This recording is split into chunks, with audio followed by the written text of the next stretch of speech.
Welcome back to some high school football playoff preview. We are in round 3. Greg Larnerd, Wells Guthrie, ESPN Chattanooga. And then there were 8. Wells, we are down to the Elite 8 between Tennessee and Georgia. Let's start with the Tennessee side of the bracket. Let's go to Class 1A. Let's talk about South Pitt. They're the only team that's left, and they continue to roll through their playoff bracket as they get a 45-7 win over Clay County. They'll face Gordonsville coming up this week. What do you think? Yeah, really good performance in round 1, but Gordonsville is going to be really tough. They also had a really good performance in their second game of the playoffs, 41-14 over Joe Burns. I'm not going to lie, I kind of feel like Gordonsville has the edge in this game. I would love for South Pittsburgh to advance as one of the local teams because a lot of them, as we go through these classifications, they've already played in the playoffs and they're already back at home and their season's over. But Gordonsville has a win over Watertown, a 2A team, have been very successful this year. I think they might be just a little bit too much for the Pirates, but we'll have to wait and see. South Pitt, very good football team. Again, No we'll doubt. see what happens on Friday. All right, let's head over to 2A now, and we had 2 local teams remaining, but both fell to their opponents this week. Meggs fell to Trousdale 16-8, and on the other side, tough game for Marion, man. They fell to Watertown 7-0. No doubt. You look at Meigs County, and I thought along with South Pittsburgh, if some local team was going to win a state championship, it was going to be one of those two. Now, South Pittsburgh, as we just talked about, they still have a chance.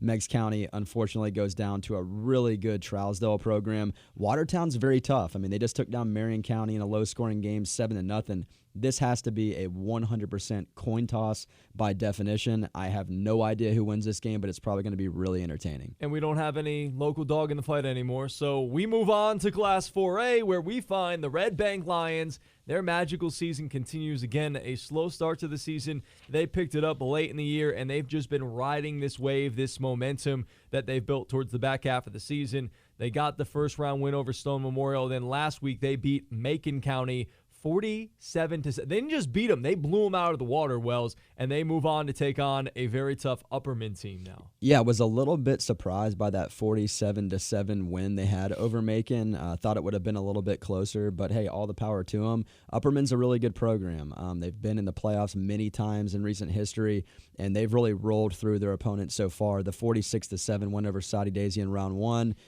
Soddy Daisy's had a tough year, so not really going to put a feather in their cap for that one. But taking down to Cobb County, who beat up on East Hamilton, a local team that's been very competitive, 40-14. This is going to be a tough one. If Red Bank gets past Upperman, it'll be a major accomplishment. But hey, like you said, they're playing their best football right now, and anything can happen. Anything can happen. We move on to 5A now, where we find 2 local teams in the second round. One survived, one fell. The one that fell was McMinn County. They fell to Powell 49-7. And on the other side, Ray County, they got a big victory in round 1, and then they get a very high-scoring win against Carnes in round 2, 63-48. So they're going to be going on to face Powell to try to get the revenge for McMinn County. I don't have any ties to the area, but I'm a big Ray County guy, if you haven't noticed. I love going to football games out there at Eagle Stadium. They're not going to be playing there this Friday night because they got to go on the road and play Powell, as you pointed out. Powell's one of the better teams in the state, regardless of classification. They've got some top players they're going to play at the next level. It's more of a system, chemistry type of thing over at Ray County. Not saying they don't have good athletes, but they run that system and they run it very well. I think Ray County has their hands full on the road, and I actually think Powell's going to come out with the win in this one. Yeah, we'll see what happens on Friday night. Should be a good task, good test regardless, and both of those teams can score a lot of points, so there could be some fireworks on Friday night. We move to Class 6A now. Don't have to spend too much time, but Bradley Central's run came to an end, and their season came to an end in a tough loss to Farragut on Friday, 27-24. And Greg, the reason why that's tough is that they beat Farragut earlier in the year in the regular season, but it's hard to beat a quality team twice. This isn't one of the better Farragut teams, in my opinion, but here they are. They've won a couple playoff games, and, they're going to advance to play a really good Maryville team. Their season will probably come to an end because you just don't beat Maryville. That's kind of how it goes, but Bradley Central should be really proud of the season that they had. Schedule got really tough there at the end of the year, but they did beat Jefferson County in that first round, and that Jefferson County team is really good. So they should be proud of themselves. Great program over there at Bradley Central, but Farragut advances. Yeah, congratulations to Damon Floyd and their coaching staff and their team on a great season. Unfortunately, didn't end the way that they wanted it to, but had a fun ride throughout this year. All right, let's roll on to Division II Class 3A, where we had two local teams still left in the second round of the playoffs. One survived, one did not. Baylor fell at the hands of Montgomery Bell Academy 35-0. And on the other side, Macaulay, the 1 seed, advanced on a 42-35 victory over Father Ryan. Probably a little bit too close for comfort on their side, but they advance, and Baylor, their season comes to an end. Yeah, I was a little bit surprised by the score in the Baylor game. As we said in our last video, I thought NBA would win, but 35-0. I mean, that's an absolute blowout. Baylor, they started the season hot, but just got there to that midway to the latter point of the season, and things kind of fell apart on them. Macaulay, on the other hand, I agree with you, a little bit too close for comfort. Last round, 42-35 over their Father Ryan. Pope John Paul, a program that really hasn't had a lot of success in recent history within this classification, but they do have a very good team this year, and they beat Brentwood Academy in the previous round 24-21. So we'll see what happens. I think Macaulay has the better team, and they've got that opportunity, Greg, to win back-to-back state championships, and that's something that is extremely rare, as you know. One game away from going back to the state championship game again at Finley Stadium. As we wrap up Tennessee, let's head on over to the Georgia side of the bracket. All right, let's start with Class A private. We had one local team, Christian Heritage. They fell to Wesleyan 21-14. Yeah, Christian Heritage came into the playoffs 4-6. Wesleyan, home team, at 7-3. You kind of figured it was going to be tough for Christian Heritage. Congratulations to Wesleyan for advancing. All right, let's go to Class A public now.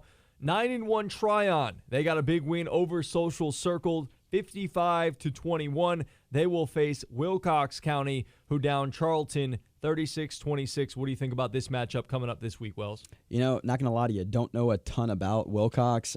Tryon has been one of the better teams locally, always do a good job, and of course, got things started in that first round with the 55-21 win. Wilcox is team 1 coming out of Region 4, so it's going to be a tough matchup, but not really sure how it's going to go in terms of a prediction. Hey, hopefully Tryon continues to roll on. They rolled through Social Circle pretty easily. Hopefully they continue to go into the next round.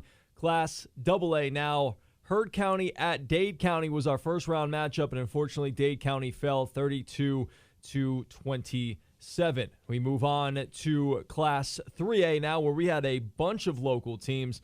We had Adairsville, who fell to Oconee 29-22. So their season is done. On the other side, down the bracket a little bit further, Ringgold got the win over Hart County 30-21. They'll take on Thompson, who beat Jackson 21-20. I like this Ringgold team. It's one of the better teams they've had in recent history. A lot of booster club support there. People care about the program locally.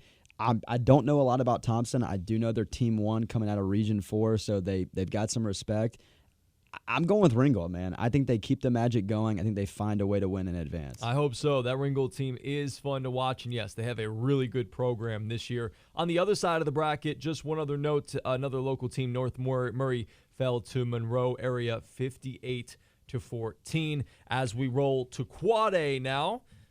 And in Quad A, Northwest Whitfield got a win over Fayette County, 36-33. They'll take on Bainbridge next week, who got a win over Islands, 42-0 in Week 1. Yeah, really tough to get a gauge on Bainbridge when you wipe out your opponent 42-Bagel in the opening round of the playoffs. Northwest Whitfield, they've always got big bodies. They're very physical. That community cares about their program.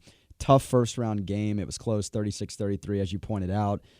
I would imagine that Northwest Whitfield is going to have their hands full, but only time will tell. Speaking of bagel, what is your favorite bagel? Everything. Come on now. That's the worst.